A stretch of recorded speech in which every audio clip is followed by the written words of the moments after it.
দিল্লি পুলিশের করা এফআইআর এর ভিত্তিতে শুরু হয় তদন্ত এবং একেবারে পশ্চিমবঙ্গে ভোটের যখন আর হাতে গোনা মাত্র কয়েকদিন বাকি তার আগেই আইপ্যাকের অন্যতম ডিরেক্টর এবং সহ প্রতিষ্ঠাতা ভিনেশ চান্ডেল তাকে গতকাল ইডি গ্রেফতার করে। 10 দিনের ইডি হেফাজত তার হয়েছে এবং ইতিমধ্যেই জিজ্ঞাসাবাদ প্রক্রিয়াও কিন্তু শুরু হয়েছে। কয়লা পাচার মামলায় আইপ্যাকের অন্যতম ডিরেক্টর ভিনেশ তাকে গ্রেফতার করা হলো গতকাল। 10 দিনের ইডি হেফাজত হয়েছে। ইডির হাতে দিল্লি থেকে তাকে গ্রেফতার করা হয়েছে। ভিনেশ চান্ডেল কয়লা পাচার মামলায় তার বাড়িতে তল্লাশি হয়েছিল। আপনারা জানেন প্রচুর নথিপত্র ইডি বাজেয়াপ্ত করে গতকাল ইডি তাকে গ্রেফতার করেছে। তার 10 দিনের ইডি হেফাজত রয়েছে। বিস্তারিত জানবো, আমাদের প্রতিনিধি বিজেন্দ্র সিংহ রয়েছেন আমাদের সঙ্গে। বিজেন্দ্র, আমরা দেখেছিলাম কলকাতায় কয়লা পাচারের তদন্তে একেবারে প্রতীক জৈনের বাড়ি এবং অফিস, যেখানে ইডি জানুয়ারি মাসে তল্লাশি চালিয়েছিল। তারপর বিভিন্ন রাজ্যে দফায় দফায় ইডির তল্লাশি হয়। এই ভিনেশ চান্ডেলের বিরুদ্ধে কি অভিযোগ? ভিনেশ চান্ডেলের বিরুদ্ধে যে অভিযোগ রয়েছে কুসুমিতা, যেটা ইডির তরফ থেকে জানানো হয়েছে আনুষ্ঠানিকভাবে, 50 কোটি টাকার হাওয়ালা মারফত লেনদেন হয়েছে এবং সেখানে দিল্লি পুলিশ একটা এফআইআর করেছিল। সেটাকেই যখন দেখা যায় সেখানে মানি লন্ডারিং হয়েছে, তখন ইডি সেই কেসটা তদন্ত করে এবং তাদের তদন্ত উঠে আসে কি বিভিন্ন জায়গায় টাকার লেনদেন হয়েছে বেআইনিভাবে।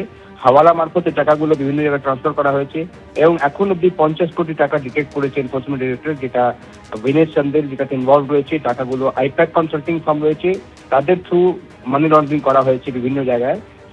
সেই সন্দেহ করছে এনফোর্সমেন্ট ডিরেক্টরেট, তাই তাকে অ্যারেস্ট করা হয়েছে এবং যে প্রমাণগুলো তাদের কাছে এই মুহূর্তে এসছে সেখানে ভিনেশ চান্ডেলের একটা বড় ভূমিকা ছিল।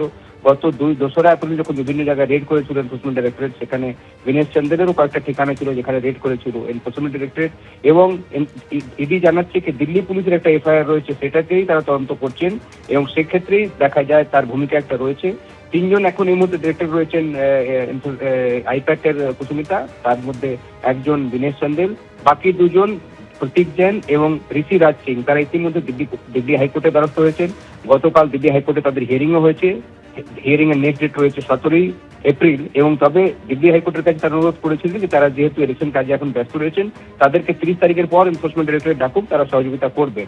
কিন্তু ভিনেশ চান্ডেল দিল্লি হাইকোর্টে যাননি, তিনি বাইরে ছিলেন এবং তার বাড়িতে যখন গত 2রা এপ্রিল রেড করেছিলেন এনফোর্সমেন্ট ডিরেক্টরেট, সেখানে কিছু ডকুমেন্ট তারা পেয়েছিলেন এবং তারপর গতকাল তাকে অ্যারেস্ট করা হয়। অ্যারেস্ট করার পর পটিয়ালা হাউস কোর্টে তাকে পেশ করা হয় রাত্রিরেই এবং 10 দিনের পুলিশ কাস্টাডি পেয়েছে এনফোর্সমেন্ট ডিরেক্টরেট তাকে জিজ্ঞাসাবাদ করার জন্য। এই মুহূর্তে ইডি সদর দপ্তরে রয়েছে ভিনেশ চান্ডেল, যেখানে ইডি আধিকারিকরা তাকে জিজ্ঞাসাবাদ করছেন। ধন্যবাদ। তৃণমূল ও বিজেপি দুই দলের প্রধানমুখী বলছেন তিনিই প্রার্থী। এতদিন মমতা বন্দ্যোপাধ্যায় বলতেন 294টি কেন্দ্রে তিনিই প্রার্থী, আর এবার একই রকম কথা শোনা গেল নরেন্দ্র মোদীর মুখেও। ये सभी उम्मीदवार ये भी मोदी है। ক্যান্ডিডেট হচ্ছে মমতা ব্যানার্জি, 294টা সিটে আমি প্রার্থী। ব্যক্তি বড় না দল? ভারতীয় রাজনীতিতে এই বিতর্ক দীর্ঘদিনের, কারণ ব্যক্তিগত ক্যারিশমায় দলকে জেতানোর নজির এই দেশে বহু আছে, বহু যুগ যুগ ধরে আছে। কেন্দ্রে আছে, রাজ্যে রাজ্যে আছে। এবার পশ্চিমবঙ্গে হাই ভোল্টেজ ভোটেও লড়াইটা কার্যত মুখের, দুই দলের, দুই মুখের, দুই প্রধানের। ভোটের দিন আমি যদি যুদ্ধ হই, আপনারা আমার সহযোদ্ধা হতে রাজি আছেন তো? एक मौका मोदी को दीजिए। বিশাল নির্বাচন, অসংখ্য নেতাকর্মী মাথার ঘাম পায়ে ফেলছেন, প্রতিশ্রুতি আশ্বাস, কিন্তু তারপরও সবার ওপরে মুখ। একদিকে নরেন্দ্র মোদী, অন্যদিকে মমতা বন্দ্যোপাধ্যায়। সবকিছুকে ছাপিয়ে ভোটে জিততে দুজনই নিজেদেরকে সামনে রাখছেন, নিজেদের ওপর বাজি ধরছেন। ये सभी उम्मीदवार ये भी मोदी है। आपने लेफ्ट को मौका दिया, कांग्रेस को मौका दिया, टीएमसी को मौका दिया, अब एक मौका मोदी को दीजिए। নরেন্দ্র মোদীর এই মন্তব্য নিয়ে খোঁচা দিয়েছেন মমতা বন্দ্যোপাধ্যায়। মোদীজি বলছেন উনি নাকি 294টা সিটের প্রার্থী। ঠিক আছে, তাহলে আপনি প্রধানমন্ত্রীত্বটা ছেড়ে দিন, দিয়ে বলুন আমি বাংলার মুখ্যমন্ত্রী হব, তাই আমাকে 294টা কেন্দ্রে ভোট দিন। কি করে বলেন আপনি? কোন পদটা নেবেন, প্রধানমন্ত্রী না বাংলার মুখ্যমন্ত্রী? কিন্তু যে মমতা বন্দ্যোপাধ্যায় নরেন্দ্র মোদীকে খোঁচা দিচ্ছেন, তিনিও কিন্তু বারবার সেই নিজেকেই সামনে আনছেন। ভুলে যান যে আপনার প্রার্থী, মনে রাখবেন আমি আপনার প্রার্থী সব জায়গায়। আমার মুখটা মনে করবেন আর একটা করে ভোট ওনাকে দেবেন। এই একটি ক্ষেত্রে নরেন্দ্র মোদী মমতা বন্দ্যোপাধ্যায়ের সুর এক। घर घर जाएंगे, आप जहां भी जाए लोगों से मिले, उनको कहना मोदी जी आए थे, और मोदी जी ने परिवार के सबको पोइला बैशाख की शुभकामना भेजी है। আমার মনোনয়ন নিয়ে 4 ঘন্টা স্কুটনিতে আমাকে জানিয়েছে, আমি এদের ছেড়ে দেবো, আমি ছেড়ে দেবো এদের, আপনারা ছাড়লেও আমি ছাড়বো না, আমার জীবন দিয়ে লড়ে যাব, আমার কিচ্ছু নেই জীবনে মানুষ ছাড়া। ये जो पब्लिक है ये सब जानती है, তাই শেষ অবধি পাবলিক কোন দিকে যায় তা জানা যাবে 4 মে। এবিপি আনন্দ। একদিকে লক্ষ্মীর ভান্ডার প্রকল্পে তৃণমূল সরকার মহিলাদের দিচ্ছে 1,500 টাকা, অন্যদিকে সংকল্পপত্রে ক্ষমতায় এলে মহিলাদের অ্যাকাউন্টে 3,000 টাকা করে দেওয়ার প্রতিশ্রুতি দিয়েছে বিজেপি। আর এই ঘোষণার পর থেকেই এই নিয়ে তুঙ্গে উঠেছে তরজা।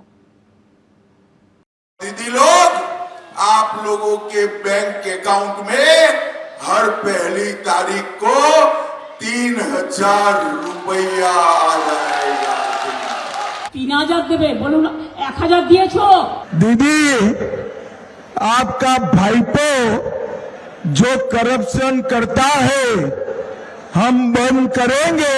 তোমার নেতারা কয়লার কত টাকা তোলে, হলদিয়া বন্দরের কত টাকা তোলে, কত ভাগ নিজেরা নেয় আর কত ভাগ দিল্লিতে যায়। একদিকে তৃণমূল সরকারের ফ্ল্যাগশিপ প্রকল্প লক্ষ্মীর ভান্ডারে মাসিক 1,500 টাকা এবং 1,700 টাকা, অন্যদিকে বিজেপির সংকল্পপত্রে ক্ষমতায় এলে মহিলাদের অ্যাকাউন্টে মাসে 3,000 টাকা করে দেওয়ার প্রতিশ্রুতি। এই আশ্বাস নিয়ে লাগাতার বিজেপিকে খোঁচা দিচ্ছেন মমতা বন্দ্যোপাধ্যায়। 3,000 দেবে, বলুন 1,000 দিয়েছো? দিল্লিতে তোমার সরকার বলেছিল 2,500 টাকা দেবে মেয়েদের, 1.5 বছর হয়ে গেল, 1 পয়সাও দিয়েছো? বিহারের ভিডিও আমার কাছে আছে, ইলেকশনের আগে মহিলা ভোট নেওয়ার জন্য দিল 8,000, বিহারের মা বোনেদের উপর ইলেকশন যেই জিতে গেল চালালো বুলডোজার। আর শুধু তাই নয়, এখন বলছে টাকা ওয়াপাস দিজিয়ে, টাকা ফেরত দিন। পাল্টা জবাব দিলেন অমিত শাহ। अबे ममता दीदी कल पूछ रही थी कि इतने सारे पैसे कहां से लाओगे। दीदी, आपका भाईपो जो करप्शन करता है हम बंद करेंगे, तो इसमें से सभी दीदी लोगों को 3,000 रुपया देने का काम हो जाए। युवाओं को भी उसी में से 3,000 रुपया देंगे। বিজেপির প্রতিশ্রুতিকে ভাঁওতা প্রমাণ করতে একাধিক ভিডিও সামনে আনছেন অভিষেক বন্দ্যোপাধ্যায়। অন্যদিকে ভাইপোর প্রসঙ্গ তুলে বারবার আক্রমণ শানাচ্ছেন অমিত শাহ। মহিলাদের স্বাবলম্বী করতে প্রতি মাসে 3,000 টাকা করে আর্থিক সহায়তা প্রদান করা হবে। নতুন জুমলা, দেশের প্রধানমন্ত্রী স্বয়ং দিল্লি বিধানসভা নির্বাচনের আগে 2025 সালের ফেব্রুয়ারি মাসে তিনি বলছেন যে যদি বিজেপি ক্ষমতায় আসে তাহলে 8 তারিখে সবার অ্যাকাউন্টে 2,500 টাকা করে যাবে। আজকে 2026 সালের এপ্রিল মাস, প্রায় 14 মাস হয়ে গেছে, একজন মহিলা 5 পয়সা পায়নি।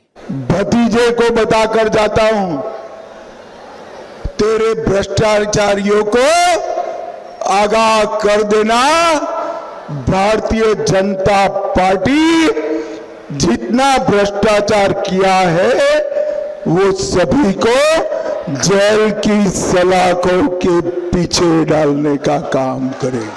भाइयों बहनों, ये बंगाल का भला ममता दीदी और भाईपो नहीं कर सकते। उनका एक ही लक्ष्य है, अपने भतीजे को मुख्यमंत्री बनाना। দুনিয়া বদলেছে, এখন আর টাকা মাটি মাটি টাকা নয়, এখন অর্থই ক্ষমতার চাবিকাঠি। এবিপি আনন্দ। এবিপি আনন্দ, এগিয়ে থাকে, এগিয়ে রাখে।